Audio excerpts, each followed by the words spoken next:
My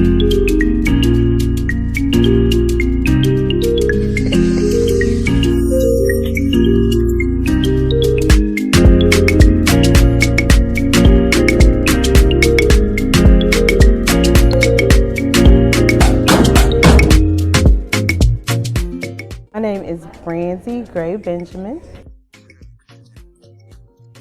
So what we're doing tonight is called our Queen's Council, and the event is just a sister circle discussion about accountability and responsibility of the Black woman in our community, what our roles are, how we expect to uphold and carry out rules and boundaries that we set in our communities.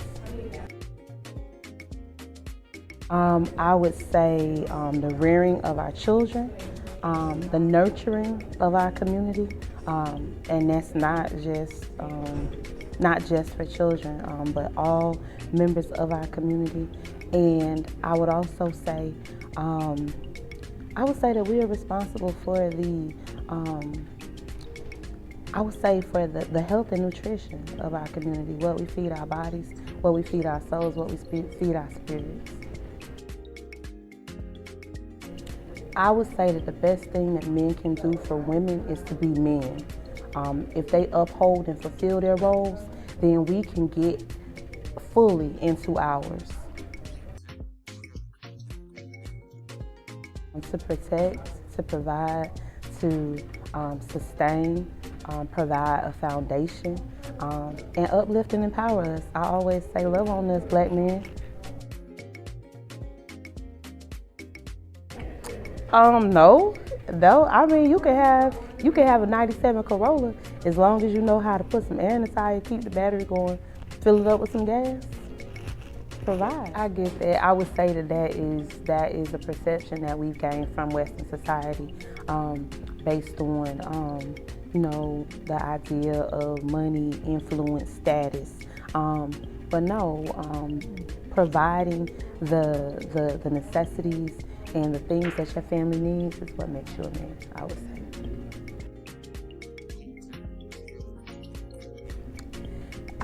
say. I would say I want to leave them with one word, and that word is Sankofa. Sankofa. And what that means is look back in order to determine how you go forward. Cheryl Irvin, but my students call me Mama Cheryl. I think it's a result of the assault on the Black man and the assault on Black manhood. And the assault on the Black man and the assault on Black manhood has taken a lot of them out of the home. And when I say the assault on the Black man, we live in a nation that has always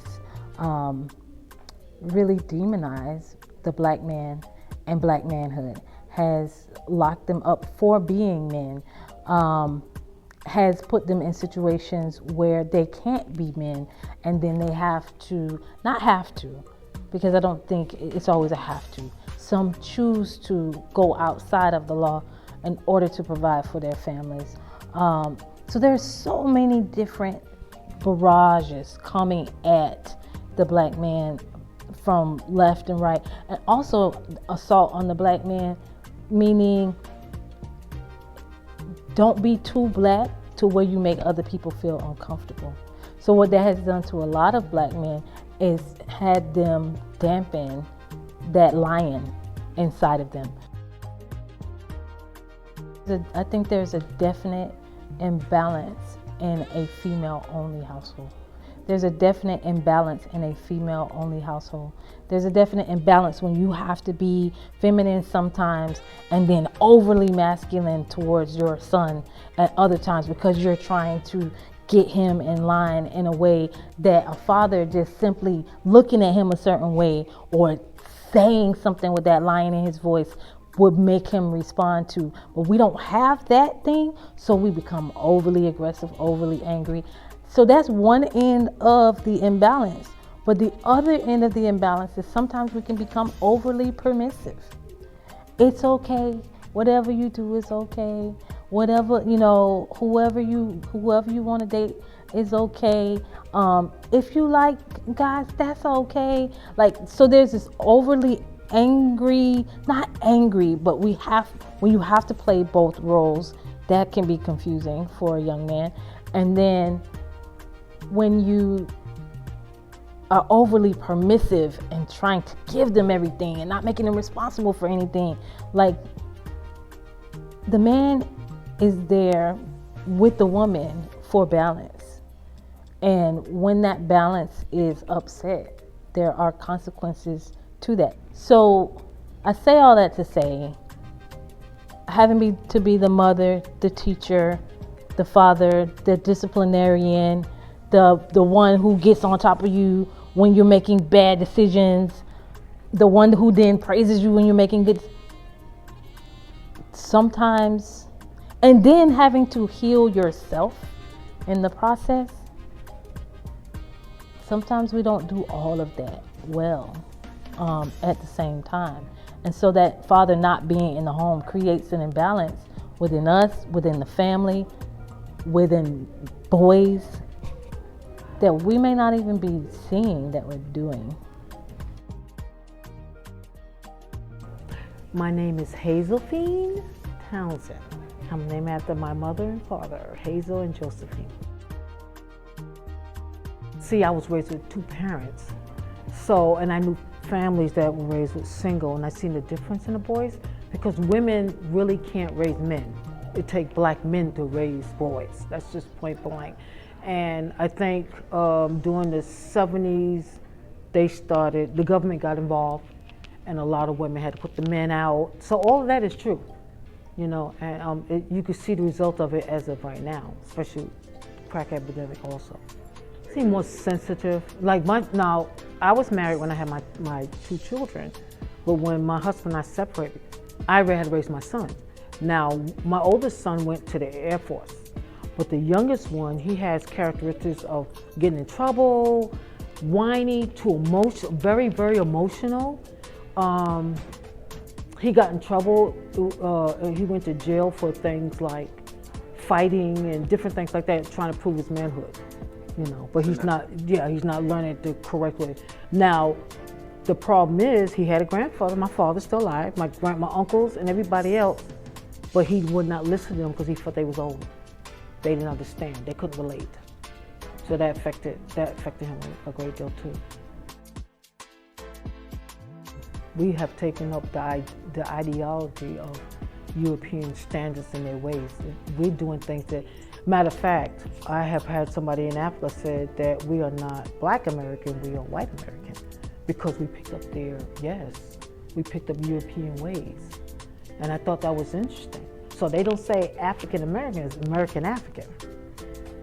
That was interesting. They gave example. Well, and where we at, we embrace everybody. Everybody can come to eat. Well, when I was growing up, my grandmother had that. Everybody came to her house to eat. My uncles, all the grandkids. That was an African way. We're not like that anymore. We've gotten away from it. We are basically mimicking our captors. We really are. We are.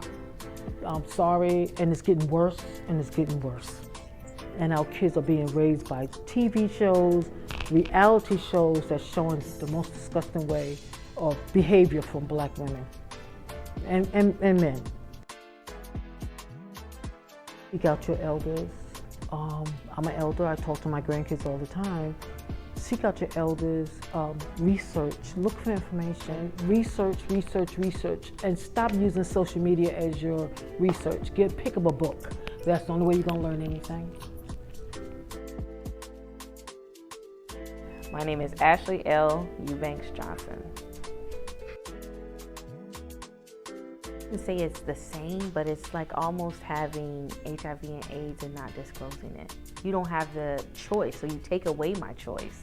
So even though it may not be the traditional rape of, a man, raping a woman or by being aggressive, but it's still, you take away my choice. So whether it's my choice to consent, whether it's my choice to have the choice, do I want to be with a man that is dressed as a woman or lives their life as a woman, you take away my choice. So I can't consent to anything because I'm under the assumption that I'm having sex with a woman if I'm a man.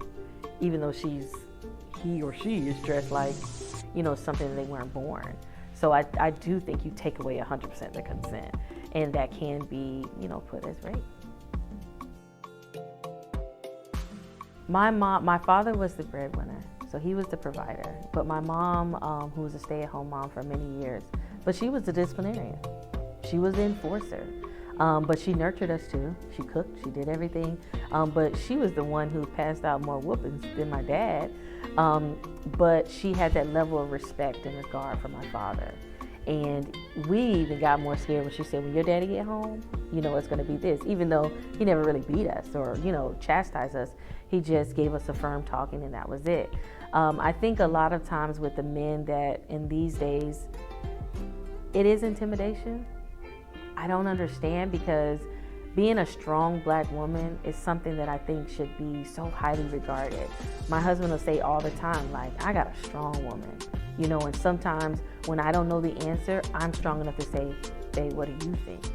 And that's how my parents were. So, but the men that are in my life that I see that are very, very controversial, of like, you can't be an independent woman, you're not gonna tell me what to do, you shouldn't have any input. They're lacking something in themselves. And sometimes we don't talk about in our community mommy issues. That, they were so massaged and, this is my man and this is my king, but you didn't build him up to be a king. So we as women feel like, dang, we gotta do all the work. And we don't wanna do the work. I've been with a man where I had to make decisions. And I'm looking at him like, why do I need you if you can't make decisions? But his mother didn't raise him to make decisions, to prepare him to think on his own and to think quick on his feet. So I had to say, what do you think we should do? I don't know, what you think we should do? And then sometimes when I take the lead, well, let me be the man. Well, when I asked you to be the man 2 weeks ago, you couldn't do it. Like, I remember my grandmother letting people not borrow, but giving them sugar. Taking people in, like Brandi said, you take them in with no papers. We were always accountable for the village. So it was like, if we ate and I was at, my grandmother's house, she would make sure the next door neighbor kids whose mother was a nurse, a single mom, she made sure they ate because their mother was at work. So that spirit of giving, that spirit of oneness, because we're all in this together. And she used to say, go make sure they ate. And we'll go, they said they ate, go ask them what they ate. And then she would go over there. It was back and forth, always checking in, making sure all of us were good, because what sense of us eating and they didn't eat? So even back in slave times, you hear them, if the man was sold off, his family was going to be taken care of, because whoever was left there, they would make sure and look out, because it's not your fault you're being sold off. So it's always taking care of each other, always giving of each other. And that was embedded in me for my family. I'm a natural giver. So servanthood is a part of my DNA. So I think that spirit of giving, that spirit of village and family is something that is still resonating in us. Everybody don't get it, as we talked about today. But I think that a lot of us still have it. Heard a lot of my Haitian friends that do not identify as, but I'm Haitian. And I'm like, I understand that, but like, you're Black. You are from Haitian descent because you was born here. Your mama was born here. Like, it's not even you came from Haiti, you were born, but it's just like, I'm Black. People say, I'm Haitian, I'm not Black. I'm Jamaican, I'm not Black. And I'm looking at them like, I don't understand it. And that's something I'm still trying to master, because I understand that maybe you were born in Jamaica, okay. Beautiful, great, but you still don't identify as Black, because I think that coming from Jamaica, I would still identify as Black.